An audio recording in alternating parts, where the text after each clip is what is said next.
You paste a PDF into an AI chat and ask for a quote. It confidently gives you a paragraph. That doesn't exist. You scroll, you search, nothing. And you're left wondering, is this thing actually thinking or just very eloquent guessing? Here's the short answer. It's guessing, but in a very particular, very powerful way that looks like understanding. Think of a modern language model like an ultra-fast librarian who never reads a book cover to cover. Instead, they've skimmed millions, built an internal sense of how words tend to follow each other, and the moment you start a sentence, they can predict, token by token, what tends to come next. Not because they believe anything, but because the patterns line up. I'll be honest, this took me a while to really get. The intuition matters more than the jargon, and we'll keep it grounded with a simple example. Here's the single mental model to carry. Everything is tokens. A token is a chunk of text, a word piece, punctuation, or even part of a word that the model knows how to handle. To work with tokens, the model turns each one into numbers.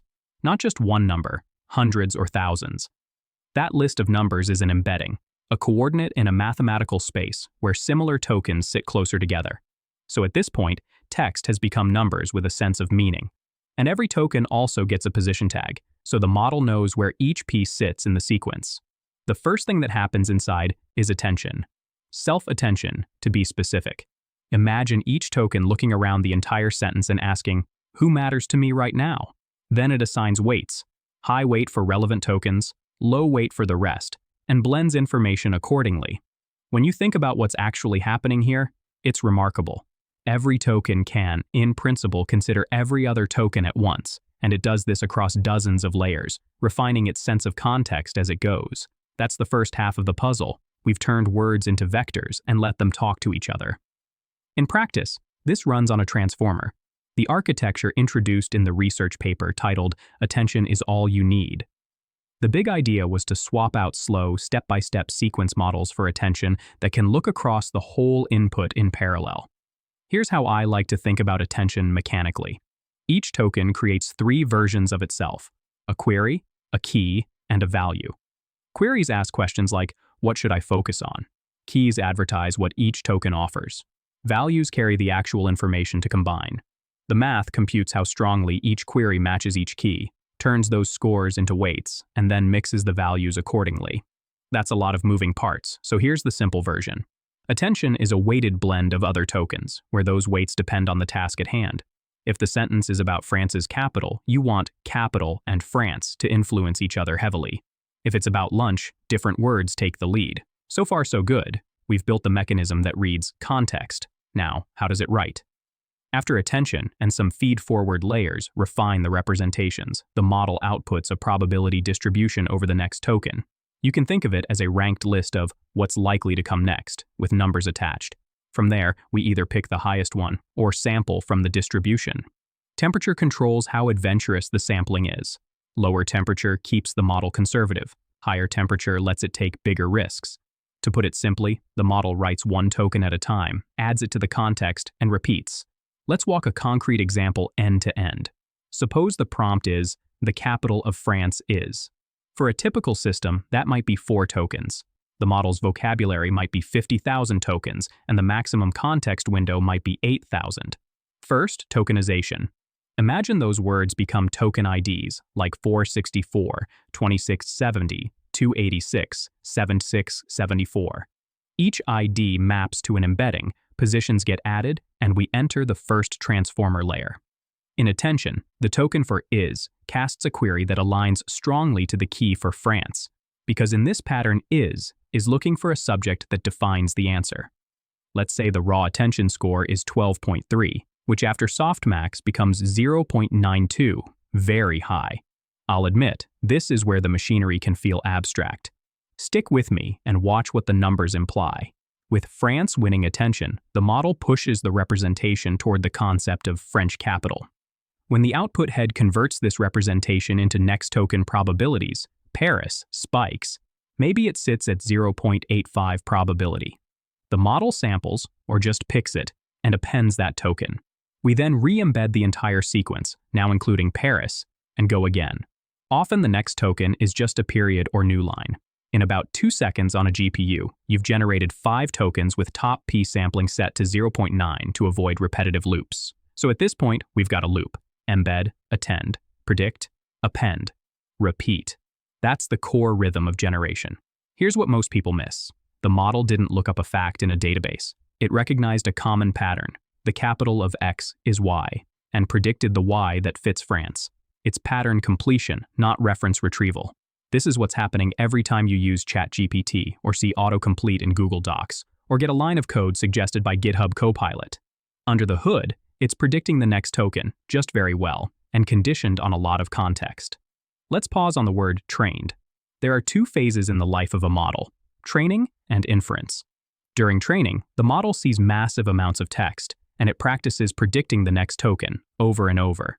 Each time it's wrong, it nudges its billions of internal parameters to make that mistake less likely next time. That's backpropagation. The error flows backward and updates the weights. Once training is done, the parameters are frozen for inference. No new learning happens when you chat with it. It's applying what it already learned to your prompt. Quick reset. Training builds the brain. Inference uses it without changing it. I'll be straight. This separation trips a lot of folks up. A long prompt can feel like the model is learning from you. But what you're feeling is conditioning. You're stuffing relevant patterns into the context window, and the model is very good at echoing and extending those patterns. In production systems, this is where retrieval shows up. If you want fresh facts or private knowledge, the application can search a database, pull in relevant snippets, and stick them into the prompt. That's called retrieval augmented generation. Here's the part that still amazes me. These models can keep track of references across long passages, like tying a pronoun to a name introduced hundreds of tokens earlier, because attention lets every token consider distant context. It isn't memory in the human sense, but the effect is similar during a single session. So why do they hallucinate? Because the objective is to produce a likely next token, not a verified true statement. When the model hasn't seen the exact fact, or when the prompt encourages creativity, it will smoothly fill gaps with plausible details. And if your prompt sounds like an authority request, the model might mirror that confidence in tone. To put it simply, they're designed to be fluent, not to be right. Back to that PDF that quoted a paragraph that never existed. The model was completing a pattern, question plus citation, without access to a ground truth source. If the system had retrieved specific pages from the actual PDF and included them in the context, the model could anchor its answer to what's real. That's the so what for real products. If you care about accuracy, integrate retrieval and citations. If you care about tone and style, shape the prompt with examples. If you care about both, combine them.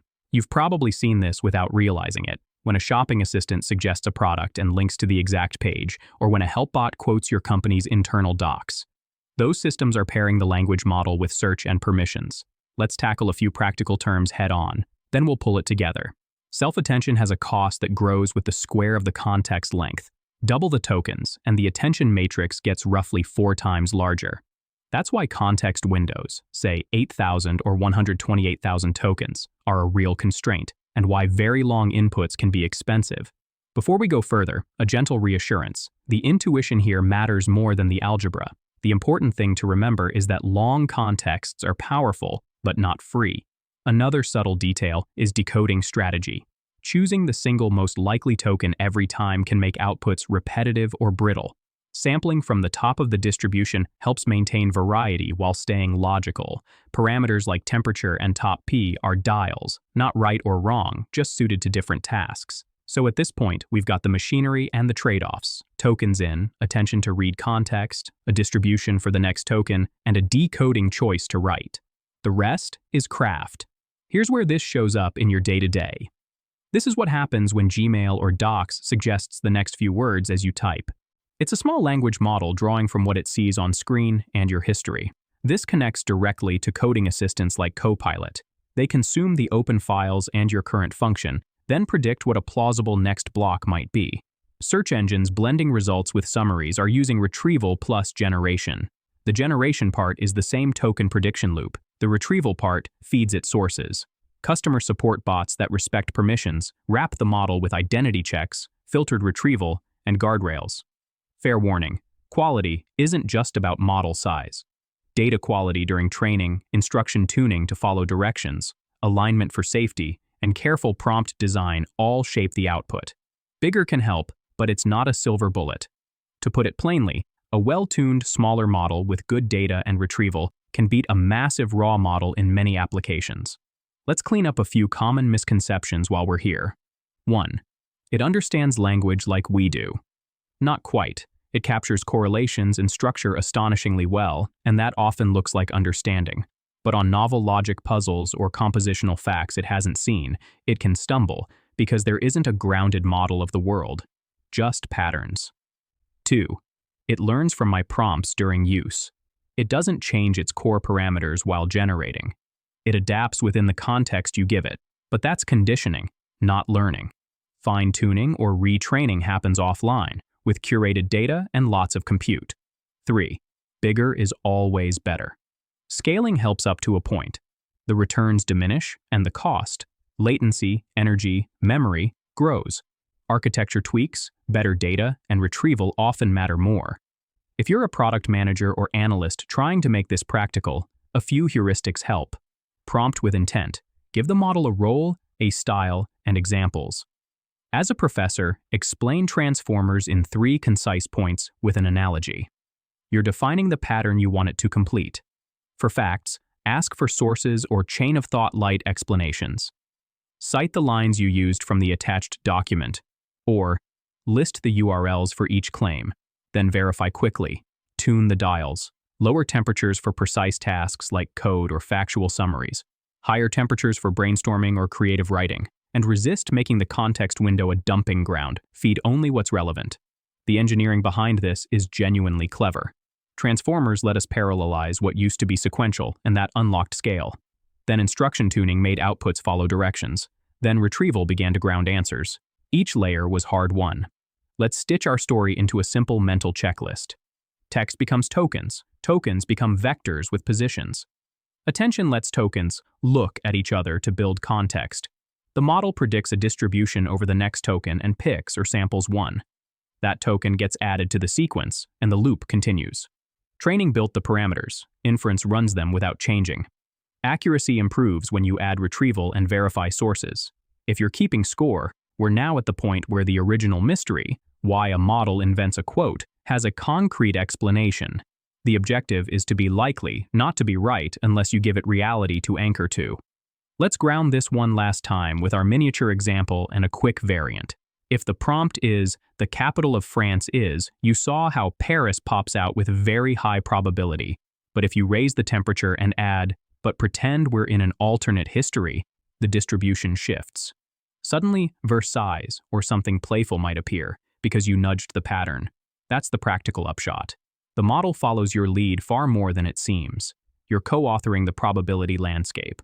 One more thing that still surprises people. You can ask the same question twice and get different answers, even at low temperature, because sampling introduces variability and because tiny numerical differences can cascade. That's not a bug. It's part of why these systems can be creative. Worth pausing here. None of this requires believing the model thinks like a human. It doesn't. But the behavior you see is the emergent surface of a powerful pattern engine, shaped by data and guided by your prompt. This is what happens when you open a chatbot, or when your phone's keyboard finishes your sentence, or when a summarizer condenses a long report. It's the same underlying loop, tuned for different contexts. This is one of those ideas that seems obvious in hindsight, but getting it right took years. Tokenize text, learn deep representations with attention, and generate one token at a time. Simple to say, exquisitely complex to engineer at scale. A few closing heuristics I keep on my desk. Be specific in prompts. Define role, format, and audience. Ground claims. Retrieve, cite, and check. Choose temperatures deliberately. Low for precision, high for ideas.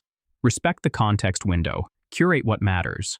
Don't assume it learned from your chat. If you need lasting behavior, fine-tune or adjust the system around the model. So at this point, we've covered the core moving parts and the reasons they fail gracefully, or gracelessly. Tokens in. Attention builds context, probabilities out. Hallucinations when patterns outrun facts, and reliability when you add retrieval and constraints. Before we wrap, let's circle once more to that librarian. They don't believe the books, they just know how sentences tend to go, and they're very fast at filling them in. When you hand them a stack of relevant pages, they quote better. When you ask for poetry, they oblige. And when you ask for a citation that doesn't exist, they'll invent one that fits, unless you tether them to the shelf. That's how AI language models actually work: tokens, transformers, and the occasional hallucination explained from the inside out. If this helped clarify the machinery, a like and subscribe helps us make more of these.